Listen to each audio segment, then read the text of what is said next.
बिस्मिल्लाहिर्रहमानिर्रहीम। अस्सलाम वालेकुम नाज़रीन। प्रोग्राम हकीकत क्या है में मैं हूं आपका मेज़बान एहसन हमीद राजा। नाज़रीन, आपको बताएं कि प्रोग्राम हकीकत क्या है में आज हम अंदर की खबर और कुछ खबरें लेंगे बाबर गौरसी, जो कि आज हमारे मेहमान हैं, सीनियर सहाफ़ी हैं, तजियाकार हैं। सर, आपका बहुत बहुत शुक्रिया। फ़र्स्ट ऑफ़ ऑल, आज हम जो डिस्कस करेंगे उस हवाले से अगर जिक्र किया जाए तो 2024 का इख्तिताम है और ये हमारा 2024 का आखिरी प्रोग्राम है।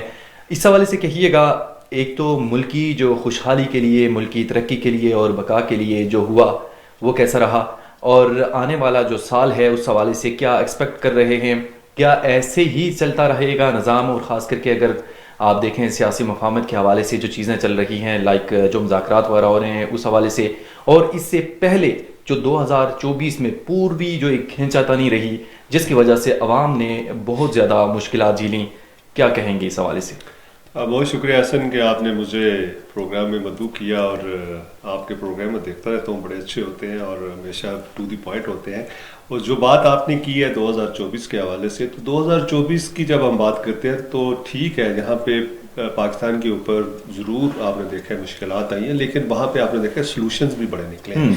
अभी आप देखेंगे 2024 को इसलिए भी अच्छा कह सकते हैं कि इसमें एक जो जमहूरी प्रोसेस था वो रुका नहीं है। आपने देखा है कि इलेक्शंस भी हुए, इलेक्शंस के बाद आपने देखा कि एक गवर्नमेंट आई है और वो गवर्नमेंट जो है वो अब पाकिस्तान को आगे लेकर जा रही है। ठीक, अगर हम बात करें तो 2024 जब स्टार्ट हुआ था, जब आपको पता है कि प्राइम मिनिस्टर जो मार्च के महीने में उन्होंने ओथ ली थी as a prime minister Mohammad Shahbaz Sharif, तो उस वक्त अगर चैलेंजेस को देखा जाए तो बहुत ही बड़े और गंभीर किस्म के चैलेंजेस थे, जिनको के चैलेंज समझना तो दूर करार और उसको सॉल्व करना बड़ा मुश्किल था। बल्कि साथ साथ आपको ये भी बता दूं कि ऐसे बड़े चैलेंजेस थे लोग कहते थे कि ये चैलेंजेस इनसे सॉल्व नहीं होंगे और इनके ऊपर पहाड़ों की तरह इनको जो है इनके ऊपर गिरेंगे, लेकिन ऐसा हुआ नहीं। आपने देखा जैसे ही उन्होंने ओथ ली और उसके बाद आपने देखा उनकी कैबिना के मेंबर्स भी उनके साथ शामिल हो गए, तो आपने देखा उन्होंने एक एक चैलेंज को जो है वो ना सिर्फ उसको अबूर किया बल्कि उसको चैलेंज समझ के उसको सॉल्व भी किया।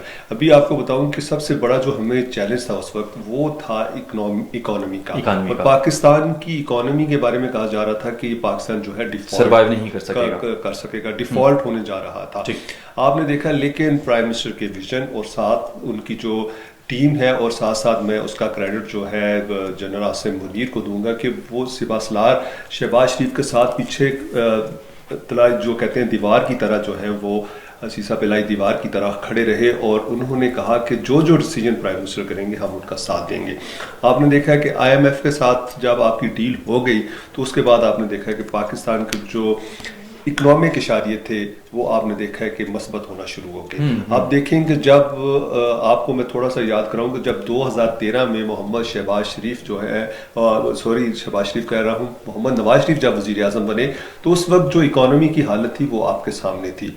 आपने देखा है कि लेकिन जब 2017 में वो चले गए या उनको निकाल दिया गया किसी भी तरीके से, जुडिशियल मर्डर कह लें या जो भी बात कह लें, जब उनको निकाला गया तो उस वक्त जो इकोनॉमी थी वो 5.98 पर छोड़ गए थे, ऑलमोस्ट 6 थी GDP ग्रोथ रेट। आपने देखा है महंगाई की शरह जो थी वो 2 से 3% थी। इसके अलावा आपने देखा है रिजर्व जो हमारे थे वो तकरीबन $24 बिलियन के करीब थे।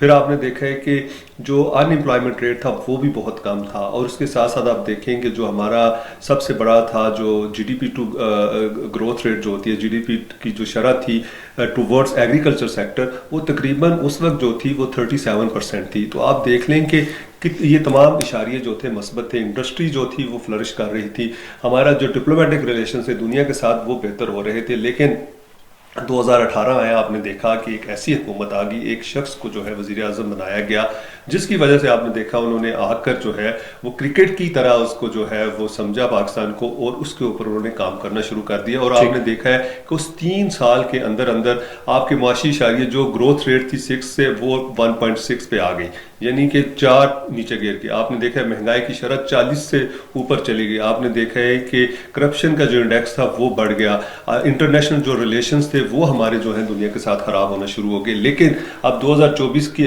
जब हम बात करते करते हैं तो जो सबसे बड़ा मसला था पाकिस्तान का, जो इकोनॉमी को कैसे बेहतर करना है, मईशत को कैसे बेहतर करना है, प्राइम मिनिस्टर के विजन के मुताबिक आपने देखा है कि हमारे जो तमाम अस्करी क़यादत थी वो पीछे खड़ी रही। SIFC बन गया और SIFC की बनने की वजह से आपने देखा कि फॉरेन डायरेक्ट इन्वेस्टमेंट जो है वो पाकिस्तान में आना शुरू हो गई। और अभी आप देखेंगे कि पाकिस्तान ने इस साल जो सबसे बड़ी अचीवमेंट है पूरी दुनिया के खिते में, इस खिते में खासकर, कि जो राइस एक्सपोर्ट है वो पाकिस्तान की सबसे ज़्यादा थी, इंडिया से भी ज़्यादा थी, चाइना से भी ज़्यादा थी और अमेरिका से भी ज़्यादा थी, $4 बिलियन के करीब। तो आप देखेंगे पाकिस्तान की इकोनॉमी में $4 बिलियन आए हैं। और इसके बाद आपने देखा है कि फिर इकोनॉमी आपकी बेहतर होना शुरू होगी। आज आप देख लें कि जो महंगाई की शरह 40 पे थी वो 4 पे आ चुकी है। इसके अलावा आप देखें कि आपके जो रिलेशंस हैं वो बेहतर हो गए हैं। इसके दूसरा जो बड़ा हमें चैलेंज था वो हमें सिक्योरिटी का चैलेंज था, क्योंकि पाकिस्तान को सबसे बड़े 2 चैलेंज जो है वो एक है इकोनॉमी नंबर 1 और उसके बाद है सिक्योरिटी। और जब हम सिक्योरिटी की बात करते हैं तो हमारी जो मुसल्लह अफवाज है उन्होंने अपनी जान की कुर्बानियां दी। रोज आपने देखा हमारे जवान ऑफिसर जो है वो शहीद होते हैं, वो इसलिए कि वो जो हमारे जितने दुश्मन हैं उनसे लड़ रहे हैं। आप देखें कि हमारे एक तरफ हमसाया जो है इंडिया है वो कोशिश कर रहा है कि पाकिस्तान को डिस्टेबलाइज किया जाए। पाकिस्तान जो इस वक्त तरक्की की राह पर चलना शुरू हो गया है उसको डिस्टेबलाइज किया जाए और उसके लिए वो ऑपरेट करता है अफगानिस्तान के जरिए। आप देखिए उनके तमाम जितने भी इन्वेस्टमेंट है वो अफगानिस्तान में लगाता है। वहां पे जो है आप देखें कि उसने जितने भी दहशतगर्दी के जो अड्डे हैं, हेवंस कायम किए हैं, वहां से जो दहशतगर्दी है वो पाकिस्तान में होती है। और पाकिस्तान उस दहशतगर्दी को ख़त्म करने के लिए आपने देखा है कि ना सिर्फ फाइनेंशियली, उसके साथ साथ आप देखें हमारे जवान शहीद हो रहे हैं, हमारे सिक्योरिटी फोर्सेस के, हमारे जो सिक्योरिटी फोर्सेस में या आम लोग हैं वो भी वहाँ पर शहीद होते हैं। लेकिन आप दुनिया इस चीज़ को बावर करती है और आप देखें कि यकीन कीजिएगा कि जितनी दहशतगर्दी का शिकार पाकिस्तान हुआ है दुनिया में कोई ऐसा मुल्क नहीं है। लेकिन उसके बावजूद आप देखें कि जो दुनिया है उसको अब ये समझना चाहिए कि पाकिस्तान ने दहशतगर्दी के खिलाफ बहुत बड़ा काम किया है, दहशतगर्दी के खिलाफ जंग की है, उसको अप्रिशिएट करना चाहिए। लेकिन अब आप देखेंगे इस वक्त जो सिक्योरिटी की सिचुएशन है वो पहले से बेहतर हो रही है। अब जो हमारी जिस तरह हम अज़्म इस्तेहकाम की बात करते हैं ऑपरेशन वो जारी है और जहाँ जहाँ पे आपने देखा कि पाकिस्तान में दहशतगर्दी के अड्डे थे उनको ख़त्म किया जा रहा है। और इसमें जो इस हवाले से कल भी जो DGSPR ने न्यूज़ ब्रीफिंग दी, न्यूज़ कॉन्फ्रेंस की, तमाम तर चीज़ें उसमें बताई बड़ी डिटेल से, और साथ अपने नाज़रीन को इस हवाले से भी बताएं कि SIFC का जो क़याम अमल में लाया गया इस पूरे टेन्योर में, यकीन करें कि पाकिस्तान के लिए बड़ा खुशाइन था। और शंघाई कोऑपरेशन ऑर्गेनाइजेशन उस तंजीम का यहाँ पे इजलास भी हुआ। बाबर कुरैशी साहब, क्योंकि बहुत सारी चीज़ों पर आप गहरी निगाह रखे हुए हैं, क्या समझते हैं कि जिस तरह की इन्वेस्टमेंट के हवाले से बात की गई, कतर से भी, आप मुत्तहिदा अरब अमारात से भी, सऊदी अरब से भी, कि एक बड़ी इन्वेस्टमेंट पाकिस्तान में आने जा रही है। इससे पहले भी हमने देखा कि ऐलानात हुए, इन्वेस्टमेंट आई भी, लेकिन एज सच पाकिस्तान की उस तरह कंडीशंस बेहतर ना हो सकी। कंडीशन के मैं उस एतबार से कह रहा हूँ कि एक आम आदमी की ज़िंदगी में एज सच कोई फ़ायदा ना हो सका। क्या समझते हैं, जस्ट मतलब कि कागजाती तौर पर या इस तरह सिर्फ बातें कर लेना, क्या ये काफ़ी होगा या इस पर अमल दरामद के लिए भी कुछ करना होगा? क्योंकि आम आदमी तक ये तमाम तर चीज़ें पहुँचेंगी, उनको फ़ायदा होगा, तभी हम डेफिनेटली इसको डिस्कस कर सकेंगे एज प्रॉपर वे। जी ऐसा बहुत अच्छा सवाल है आपका और बिल्कुल आपने सही बात की है कि MOU साइन हो जाते हैं लेकिन उसके बाद प्रैक्टिकल चीज़ कोई नहीं होती जी। लेकिन बात यह है कि अभी अगर हम MOUs की साइन की बात करें तो जब इश्यू हुई आपने देखा है कि तमाम के तमाम जो सरबराहान थे और ख़ासकर जब चाइनीज़ प्राइम मिनिस्टर्स के साथ हमारे जो MOUs हुए हैं और 3-4 शोबों में हुए हैं, जिसमें कि IT का शोबा है और उसके साथ साथ आपने देखा है कि टेक्नोलॉजी की बात हो रही है और साइंस एंड टेक्नोलॉजी के हवाले से है, रिसर्च के हवाले से है, और इसके साथ साथ आपने देखा है कि हमारी जो जितनी भी स्ट्रेटेजिक जो पार्टनरशिप है उस हवाले से है ये हुए। उसके बाद प्राइम मिनिस्टर जो है सऊदी अरेबिया गए और वहाँ पर भी उन्होंने जो MOU साइन किए और सऊदी अरेबिया से हमारी जो है वो उनका जाके हम मिनरल जो पाकिस्तान में है उस इंडस्ट्री में आके इन्वेस्टमेंट करेंगे और इसके साथ साथ उन्होंने कहा कि हम जो ऑयल एंड गैस है उसमें ये तमाम चीज़ें इन्वेस्टमेंट करेंगे। अब आपने देखा कि अगर पहले की हुकूमतों की बात की जाए तो पहले MOUs होते थे उसके बाद चीज़ें जो है भूल जाया करती थी। अब मैं आपको एक एग्जाम्पल देना चाहता हूँ, वो ये कि जब MOU साइन हुआ सऊदी अरेबिया और पाकिस्तान के दरमियान तो उसमें उन्होंने कहा कि जी हम ऑयल एंड गैस में जो है इन्वेस्टमेंट करेंगे।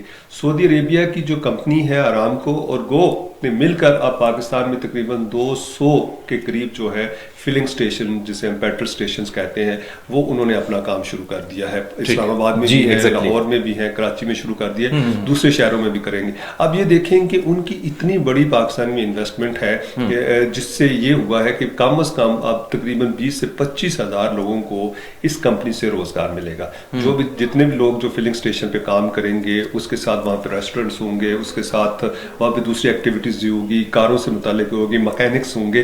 तो आप देखेंगे कि एक इन्वेस्टमेंट है। जो लोग कहते थे कि जी MOUs तो साइन हो जाते हैं लेकिन उसका जो आगे फर्दर कोई चीज नहीं होती, तो ये उसकी एक एग्जांपल है। दूसरी बात ये कि आपने कहा कि आम आदमी की जिंदगी पर क्या इसका असर होगा कि नहीं होगा। आम आदमी की जिंदगी पर भी इसका असर होना शुरू हो गया है। उसकी बुनियादी वजह यह है कि जब फॉरेन डायरेक्ट इन्वेस्टमेंट आती है तो उससे ये है कि जो आपका जो कैश फ्लो है वो अच्छा हो जाता है, बेहतर हो जाता है, महंगाई की शरह जो है वो कम हो जाती है। तो उसकी वजह से जो आम आदमी की जिंदगी है वो बेहतर होना शुरू हो जाती है। आपको याद होगा कि कोविड के बाद से आपने देखा है कि मार्केट्स जो है वीरान हो चुकी थी। लोग जो है कहीं पे भी जाना पसंद नहीं करते। तो उसकी बेसिक वजह ये थी कि लोगों के पास जो है अर्निंग इतनी ज़्यादा नहीं थी और एक्सपेंसेस ज़्यादा थे और जो बचत थी वो बहुत कम होती थी। तो इसलिए लोग जो है वो जाना पसंद नहीं करते थे क्योंकि वो स्पेंड नहीं कर सकते थे।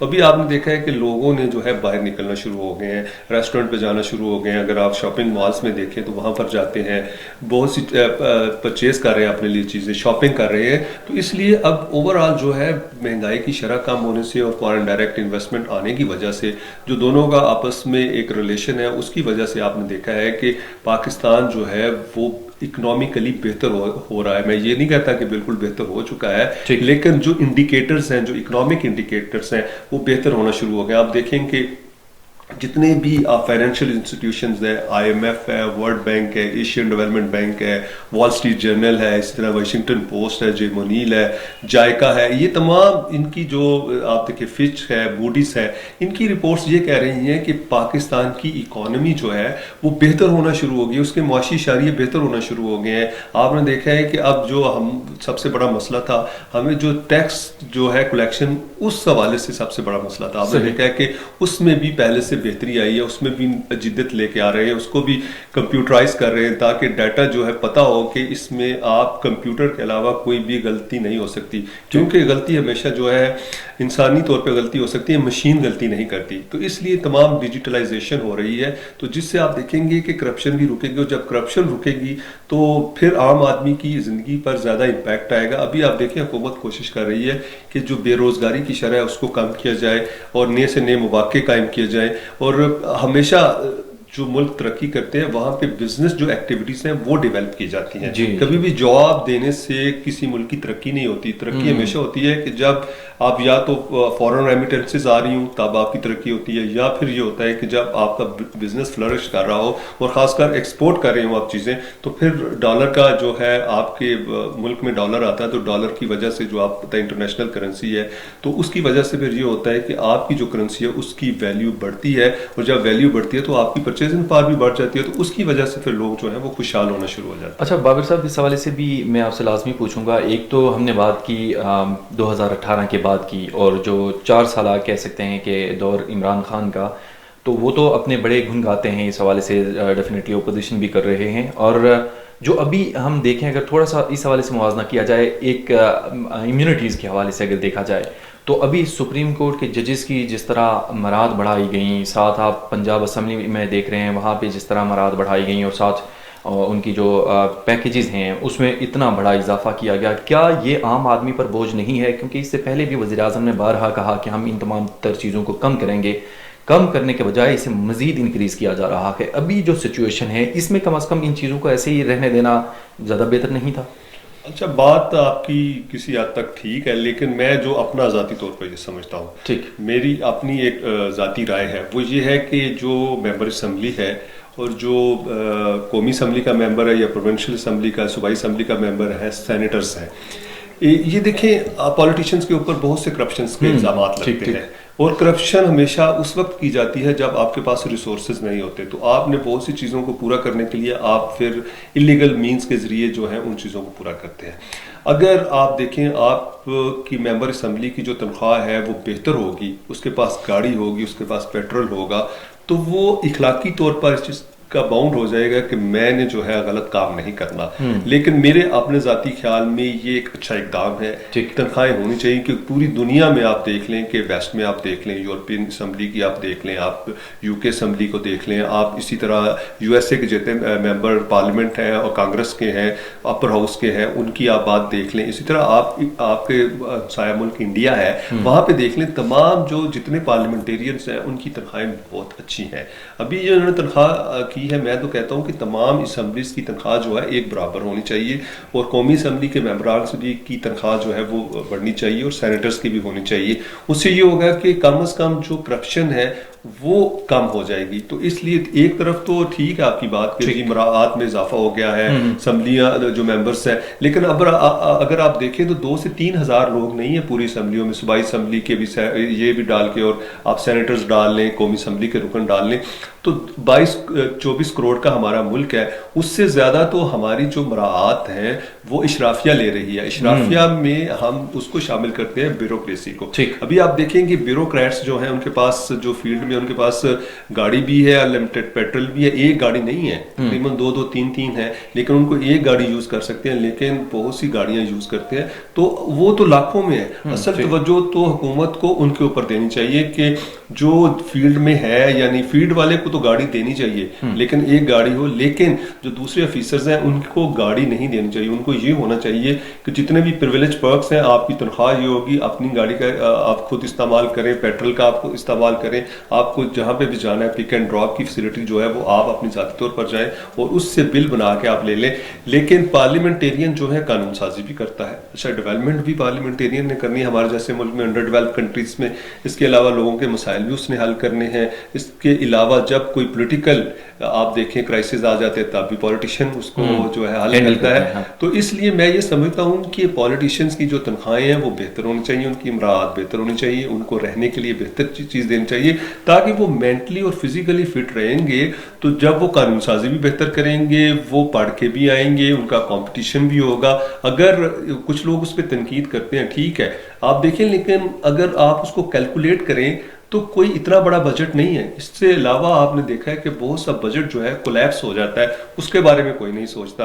आप देखेंगे बहुत सी करप्शन हो जाती है, अरबों रुपए की करप्शन हो जाती है कि जी एक फला महकमे का एक बंदा है, 18 या 19, 20, 21 का है, वो इतनी करप्शन कर गया। इसी तरह आप देखते हैं कि बहुत से कॉरपोरेशंस के एमडीज और सीईओज और चेयरमैन ये कर जाते हैं। असल तो उनको रोकने की ज़रूरत है, और ख़ासकर जो है जितनी इस वक्त आप देख लें कि कोशिश कर रही है हुकूमत, मैं ये समझता हूँ कि उनकी बहुत बड़ी कोशिश है कि उन्होंने ऑस्टेरिटी मेजर्स के जरिए बहुत सी चीज़ों को कम किया है। खासकर शहबाज शरीफ को तो इस चीज़ की दाद देनी चाहिए, क्योंकि उन्होंने पहले दिन से कहा था कि मुझे वो सेक्रेटरी, वो मिनिस्टर, वो मेंबर नहीं पसंद कि जो कि फजूल खर्ची करे और हुकूमत का ज़्यादा पैसा खर्च करे। उनका कहने का मकसद था कि जो अवाम के टैक्स का पैसा है वो अवाम पर लगना चाहिए। अभी तक की ऑब्जर्वेशन के मुताबिक तो उन्होंने कंट्रोल किया हुआ है, और शहबाज शरीफ को हमेशा कहा जाता है कि ये चीज़ों को बेहतर करते हैं। और अभी रिफॉर्म्स की जब हम बात कर रहे हैं, जिस तरह हमने भी कहा कि जी ब्यूरोक्रेसी में रिफॉर्म्स होनी चाहिए, उसके लिए उन्होंने कमेटी भी बना दिया है, एहसन इकबाल साहब को उसका कन्वीनर बना दिया है। इसमें जो है Azam Nazir Tarar, Khawaja Asif, secretary human rights, और एडिशनल सेक्रेटरी जो है उसके सेक्रेटरी होंगे कैबिनेट डिवीजन के। तो ये चीज़ें करने जा रही है हुकूमत। ज़ाहिर है अगर हम बात कर रहे हैं तो हुकूमत इस बारे में सोचती है। तो मेरा ख्याल है हुकूमत जो अभी तक बातें कर रही है वो पॉजिटिव कर रही है, और पॉजिटिव ही करनी चाहिए, क्योंकि उनका एक ही एजेंडा है शहबाज शरीफ का और उनकी हुकूमत का कि अगर हमने आवाम से अगली दफ़ा दोबारा वोट लेने हैं तो हमने कारकर्दगी की बुनियाद पर लेने होंगे। जी ठीक, आपका पॉइंट आ गया। हम हकीकत क्या है प्रोग्राम में आपसे इस हवाले से भी हकीकत जानेंगे। करंट जो सिचुएशन है, कल जिस तरह DGA SPR ने एक न्यूज़ कॉन्फ्रेंस की रावलपिंडी में 9 मई मनसूबा साजों को सजाओं तक इंसाफ नहीं होगा, तर्जमान पाक फौज ने इस हवाले से कहा। क्या इस सिचुएशन में हुकूमत और PTI के दरमियान जो मुज़ाकरात हैं वो किसी तातुल का शिकार तो नहीं होंगे? और साथ इस हवाले से भी मैं एक चीज़ रखना चाह रहा हूँ कि PTI की जो क़यादत है, और ख़ास करके अभी ओपोजिशन बहुत स्ट्रॉन्ग तरीके से, डेफिनेटली एक ओपोजिशन जमात के तौर पर अगर देखा जाए तो असम्बली में बड़ी उनकी तादाद है, ना एज सच वो ओपोजिशन कर पा रहे हैं उस तरह, सिर्फ और सिर्फ केसेस के हवाले से ही बात होती है। इससे पहले भी आपने जलसे जुलूस उनके देखे डिफरेंट एरियाज़ में, वो पेशावर हो सकता है, इस्लामाबाद, जिस तरह जहाँ जहाँ उन्होंने जलसे किए, आम आदमी का कोई जिक्र ही नहीं किया गया। क्या इस कंडीशन में अगर कहीं कोई इलेक्शंस होते हैं या आगे जाके इलेक्शन होते हैं तो उसमें क्या सिचुएशन रहेगी? पीटीआई दोबारा इक़्तिदार में आने के लिए जो कोशिशें कर रही है, क्या वो पाया तकमील तक पहुँच सकेंगी या नहीं? देखें, जहाँ तक तो मुज़ाकरात की बात है, ऐसा देखें मुज़ाकरात तो देखें पॉलिटिकल जमातें करती हैं, ठीक। लेकिन जो कल की डीजीआई एसपीआर अहमद शरीफ चौधरी साहब की एक प्रेस टॉक है, उसमें क्लियर है कि जो 9 मई को हुआ उसके बाद माफ़ी किसी को भी नहीं मिलेगी। उसके अलावा आपने देखा है कि पहले 25, फिर आपने देखा 40 और लोगों को भी एहसान न्याजी जो उनका अपना सगा भांजा उसको भी सजा दे दी गई है। तो 9 मई के हवाले से तो अस्करी क़यादत भी और सियासी क़यादत भी एक सफ़े पे है। और आपने देखा है कि ISPR के बाद आपने देखा तात आरड़ ने भी यही बात की है, जो मिनिस्टर इंफॉर्मेशन है, कि 9 मई के जो वाक़यात हुए हैं उसका एक अलहदा है जो सज़ाएं मिल रही हैं मिलिट्री कोर्ट से, उसका इस जो आप कहते हैं ना कि जी कोई कनेक्शन नहीं है इन मुज़ाकरात के साथ। अब देखें, जो PTI है उसकी क़यादत ये चाहती है कि सिर्फ और सिर्फ इमरान खान को रिहा किया जाए, उनको उनके कारकुनों से भी कोई गर्ज नहीं है, उनकी जो पॉलिटिकल लीडरशिप इस वक्त जेल में है उनसे भी कोई गर्ज नहीं है, वो कहते हैं सिर्फ इमरान खान को रिहा किया जाए। अब इमरान खान को रिहाई की जब बात मुज़ाकरात के जरिए होनी है तो आप देखें इमरान खान के ऊपर मुकदमात हैं, और मुकदमात को जो है पॉलिटिकल जमातें जो हैं वो तो आप देखें ख़त्म नहीं कर सकती। तो तमाम मुकदमात जो हैं उनके वो हैं जो कि आप देखेंगे मुख्तलिफ जो हुकूमत के साथ हैं, इसके अलावा उनके ऊपर जो है करप्शन के केसेस हैं, तो वो तो अदालतों ने उनको रिलीफ देना, जब अदालतें रिलीफ देंगी तो हुकूमत उनको रिहा कर देगी।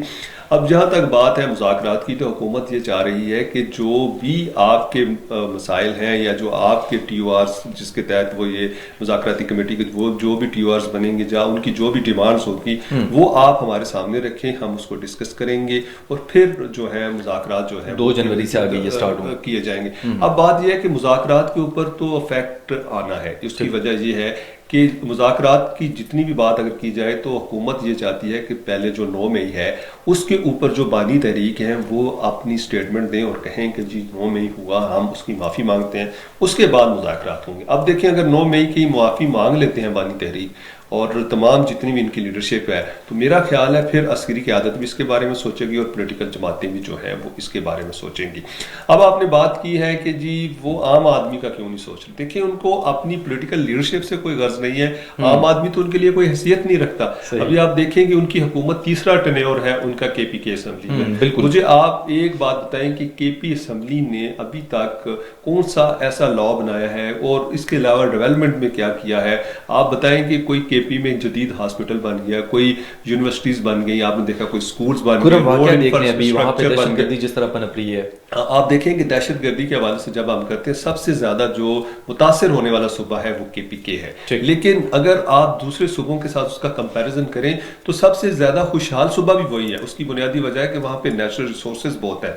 दूसरी एक और बेसिक वजह जो है, जो सबसे बड़ी वजह है कि हमारा अगर किसी के साथ सबसे ज्यादा तिजारत होती है, जो सेंट्रल एशियन स्टेट्स को जाती है हमारी तिजारत, जो 5 उनकी और आगे रशिया सारा, तो वो थ्रू अफगानिस्तान जाती है। तो इसलिए अफगानिस्तान जो है वो KPK की बॉर्डर पे है, तो तमाम चीज़ें जो है वो KPK हुकूमत को उसका फ़ायदा है। लेकिन KPK की हुकूमत ने अभी तक कोई एक ऐसा कारनामा सर अंजाम नहीं दिया कि जिससे जो KPK के लोग हैं, वहाँ के रहने वाले लोग हैं, उनको कोई फैसिलिटीज़ मिले। अभी आप देखें कि KPK में कोई बीमार होता है तो सबसे ज़्यादा जो रश होता है वो पिम्स हॉस्पिटल इस्लामाबाद में होता है, पोली क्लिनिक में होता है, पिंडी में होता है, लेकिन वहाँ पे आज तक कोई इतना जदीद किस्म का हॉस्पिटल नहीं बना सके। इनके पास इतने फंड थे। अब एक तरफ तो कहते हैं जी हेल्थ कार्ड, तो हेल्थ कार्ड की वजह से भी इनको बहुत से मसाइल का सामना है, क्योंकि हेल्थ कार्ड एक अच्छा प्रोडक्ट था, लेकिन उस प्रोडक्ट को भी इन्होंने मिसयूज किया। उसकी बुनियादी वजह यह थी कि आप देखेंगे एक मरीज है वो बीमार ही नहीं है तो वो प्राइवेट हॉस्पिटल्स में जाता था और उससे वो क्या करता था कि जी मैंने सर्जरी कराई है। अब सर्जरी कौन चेक करेगा कि मेरी सर्जरी हुई है कि नहीं हुई है? तो उसको उसके एवज जो है 10 लाख रुपए की बजाय वो 6 लाख वो रखते थे, 4 लाख उसको दे देते थे, तो ये पैसे ले लेते थे। ये भी एक बड़ा ही घिनौना खेल था जिसको कि बंद कर दिया गया। ये अच्छी बात है जी, आपका पॉइंट आ गया। मैं एक चीज़ इस हवाले से भी पूछूंगा, क्या समझते हैं कि इमरान खान के केस को लेकर कोई इंटरनेशनल प्रेशर है हुकूमत पर? अच्छा, आप देखें जो इंटरनेशनली बात होती है ना, तो ये हुकूमतें जो हैं आपस में डील करती हैं। आप देखेंगे इंटरनेशनल प्रेशर्स बहुत होते हैं, लेकिन हाँ बहुत सी जो हमारी जो एजेंसीज होती हैं ट्रम्प के सिनेरियो में, जी हाँ, ट्रम्प के सिनेरियो में देखें प्रेसिडेंट ट्रम्प जो है वो ब्लंट हैं, वो जो बात करते हैं वो करते हैं कि जी जो मैं बात कर रहा हूँ मैं ठीक कर रहा हूँ, लेकिन अभी तक की जो स्टेटमेंट्स आई हैं, जब जितनी भी उनके आप देख लेंगे वो अनऑफिशियल है। 20 तारीख को जब ट्रंप जो है वो ओथ ले लेंगे, उसके बाद वो official president of United states of America हो जाएंगे। लेकिन प्रेसिडेंट ट्रंप की तरफ से ऐसी इस तरह की कोई स्टेटमेंट नहीं आई अभी। तो उनके जो हमारी हैं पीटीआई के कह रहे हैं जी हमारी उनके साथ बड़ी अच्छी बात हुई है, तो उन्होंने ये बात की। अभी आप देखें कि ये कैसे हो सकता है कि कोई मुल्क किसी दूसरे मुल्क पे आके प्रेशर डाले कि हमारा एक बंदा है उसको आप रिहा करते, ऐसा होता नहीं है। दूसरी बात ये होती है कि जो पोलिटिकल पॉलिटिकल जो बात होती है उससे ज्यादा जो हमारी बॉन्डिंग्स होती हैं वो आपकी स्ट्रेटेजिक पार्टनरशिप होती है, उसको देखा जाता है। तो हमारी जो स्ट्रेटेजिक पार्टनरशिप है जिनके साथ है वो ज्यादा राब्ते में है, क्योंकि फैसले तो अल्टीमेटली जो है वो दोनों चीजें करते हैं। तो इसलिए मेरा नहीं ख्याल कि इसका कोई प्रेशर आएगा या इमरान खान को इससे रिहाई मिलेगी। बहुत सी प्रेशर्स आते थे, ज़ियाउल हक पे भी बहुत बड़ा प्रेशर आया था तो उन्होंने कोई प्रेशर नहीं दिया। तो इसलिए मेरा ख्याल है कि मौजूदा जो रजीम में प्राइम मिनिस्टर हो गए और जो अस्करी क़यादत है वो भी बिल्कुल प्रेशर नहीं लेंगे। ख्वाजा आसिफ ने तो पहले कह दिया था, उसने कहा कि इस तरह तो हमें कोई भी कहेगा कि जी आप रिहा कर दो, उन्होंने कहा कि जी ऐसा नहीं हो सकता कि कोई शख्स आकर पाकिस्तान के कानून में जो है इंटरवीन करे और कहे कि जी इस शख्स को बाहर निकालते हैं, हम ऐसा होने नहीं देंगे। राना सनाउल्लाह ने भी यही कहा कि पहले डॉक्टर आफिया को रिहा कर दें, हम इसको रिहा कर देंगे। तो इसलिए ये प्रेशर जो है ना ये सिर्फ अखबारों तक ठीक है, खबरों तक ठीक है, लेकिन पाकिस्तान एक सॉवरन स्टेट है, पाकिस्तान अपने फैसले खुद करता है। अभी तो इंटरनेशनल ग्लोबली जो है बहुत सी तब्दीलियां आ चुकी हैं, तो इसलिए पाकिस्तान के ऊपर तो उस तरह के प्रेशर है ही नहीं है। ठीक है, हमने उनके साथ अच्छी टाइज रखनी है, हम बिल्कुल अमेरिकन जो है हमारे साथ स्ट्रेटेजिक पार्टनर भी हैं, और उसके साथ साथ हमारे कोलिशन सपोर्ट फंड में भी अब तो नहीं हो रहा, लेकिन उससे पहले हमारे बहुत से जो हमारी जितनी भी फोर्सेस हैं और सिविल हैं या आर्मर्ड है उनको आपने देखा है कि वहाँ पे जाते हैं, वहाँ पे ट्रेनिंग भी लेते हैं, यहाँ पे भी उन्होंने बहुत काम किया है। तो हम चाहते हैं कि हमारे अमेरिकन के साथ अच्छे ताल्लुकात रहें और पूरी ज़िंदगी रहें, क्योंकि हमेशा ममालिक के साथ अच्छे ताल्लुकात रखने चाहिए और हमारी सबसे ज़्यादा जो एक्सपोर्ट है वो भी अमेरिका के साथ है। तो हमें जो है उस पॉइंट ऑफ व्यू से भी, जो इकोनॉमिकली पॉइंट ऑफ व्यू से भी सोचना होगा। लेकिन इस तरह की कोई बात नहीं है, पाकिस्तान और यूएसए के दरमियान अच्छे ताल्लुकात हैं, इसका कोई इम्पैक्ट नहीं आएगा। अभी लोग जो है इनको पता चलना शुरू हो जाएगा, जैसे 20 जनवरी को ले लेंगे और उसके बाद चीज़ें क्लियर हो जाएंगी, वो ऑफिशियल प्रेसिडेंट हो जाएंगे, वो इस तरह की ना ट्वीट करेंगे ना कोई इस तरह की बात होगी।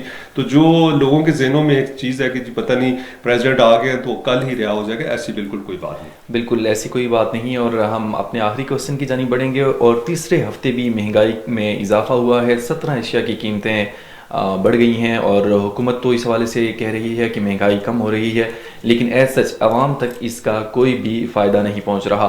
दरअसल ज़र की अगर बात की जाए तो बैरूनी सरमायाकारी में रिकॉर्ड इजाफा हुआ है। इन तमाम तर सिचुएशन में बाबर कुर्सी साहब कहिएगा कि एक तो हुकूमत के दावे हैं, दूसरी तरफ में और आप यही कह रहे हैं कि 17 अशिया जो वो महंगी हो गई हैं, तो क्या कहते हैं कि हुकूमत तो अपने तय कोशिश कर रही है लेकिन आम आदमी तक इसका फ़ायदा क्यों नहीं हो रहा? क्या जो एडमिनिस्ट्रेशन है उसे इस तमाम तर चीज़ों को देखना होगा या हुकूमत को उन पर ज़्यादा तवज्जो देनी होगी ताकि आम आदमी को रिलीफ मिल सके? नहीं, आपने ये ठीक बात की है कि हुकूमत जो है वो पॉलिसीज़ बनाती है, लेकिन इम्प्लीमेंटिंग अथॉरिटीज़ जो होती हैं वो डिस्ट्रिक्ट लेवल पे होती हैं, तहसील लेवल पे होती है, टाउन्स लेवल्स पे होती हैं। अभी जिस तरह आपने कहा कि ये इशा में महंगाई हुई है, और इन इशा में महंगाई होने की वजह ये होती है, आप देखें जब सख्त सर्दी होती है तो बहुत से लोग जो है वो स्टॉक कर लेते हैं चीज़ों को, और वो जो है उसमें हुकूमत का कोई रोल नहीं होता।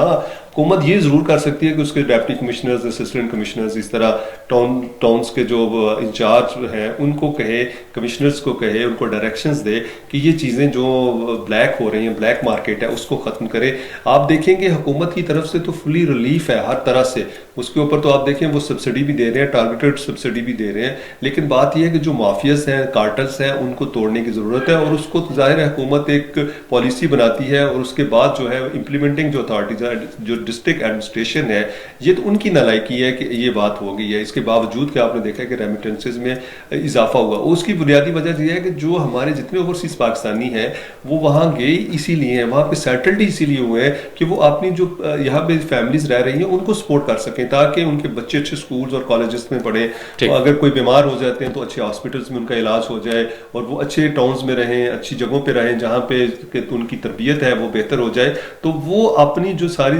ज़िंदगी होती है वो बाहर इसलिए गुजारते हैं वो बेसिकली, तो वो जाते ही इसलिए हैं कि वो अपनी फैमिली को सपोर्ट कर सकें। तो अब जो महंगाई की आप कह रहे हैं कि इन इशा में जो इजाफा हुआ है, तो उसकी बुनियादी वजह यही होगी कि आप देखें कि सर्दियों का मौसम है और वो तमाम जो इशा हैं उनका जो ताल्लुक है वो भी इस मौसम के हवाले से है। तो इसलिए एक तो रस्तों का भी होता है, आपने देखा है कि रस्ते भी बंद हो जाते हैं। दूसरा ये है कि वो जानबूझकर प्रॉफिट मार्जिन को बढ़ाने के लिए ये काम करते हैं। तो ऐसे कार्टल्स और माफिया के लिए जो है वो न सिर्फ हमारी जो हुकूमत है और हुकूमत के साथ साथ सिक्योरिटी फोर्सेस के इदारे भी जो हैं, इंटेलिजेंस फोर्सेस के इदारे भी इस पर काम कर रहे हैं। लेकिन देखें कब से ये कार्टल्स बने हुए हैं, अभी आप देखें इनको तोड़ने के लिए टाइम लगेगा। अभी आपने देखा है कि जो सबसे बड़ा जो माफिया था, जो आपने देखा है बॉर्डर पे था, उसको तो आपने देखा है कि डिजिटल करके 500 अरब जो है वो बचाए गए हैं एक साल में। तो आप सोच सकते हैं कि अभी भी तकरीबन जो कल परसों आपने देखा है कि प्रेस टॉक हुई है जिसमें चेयरमैन एफबीआर ने कहा है कि 16 खरब जो है वो जो है चोरी किए जा रहे हैं सिर्फ टैक्स की मद में। और वो उन्होंने कहा कि 1 से 6% लोग हैं। तो आप फिर ये देख सकते हैं कि ऐसे कार्टल्स और माफिया को तोड़ना होगा, तब ही इस तरह की जो महंगाई है जो कि यकदम बढ़ जाती है। और हुकूमत की ये वो नहीं है कि ये हुकूमत बताती है, बल्कि ये तो स्टेट बैंक के इशारे से है, फाइनेंशियल इंस्टीट्यूशंस के हैं कि महंगाई की शरह इतनी है। बाबर कुरैशी साहब, आज हमारे प्रोग्राम में आप आए, स्टूडियो में हमें ज्वाइन किया, आपका बहुत बहुत शुक्रिया। नाजरीन, प्रोग्राम के हवाले से फीडबैक लाजमी दीजिएगा। आज के प्रोग्राम से इतना ही, अगले प्रोग्राम के लिए दीजिए इजाज़त। अल्लाह ने के पान।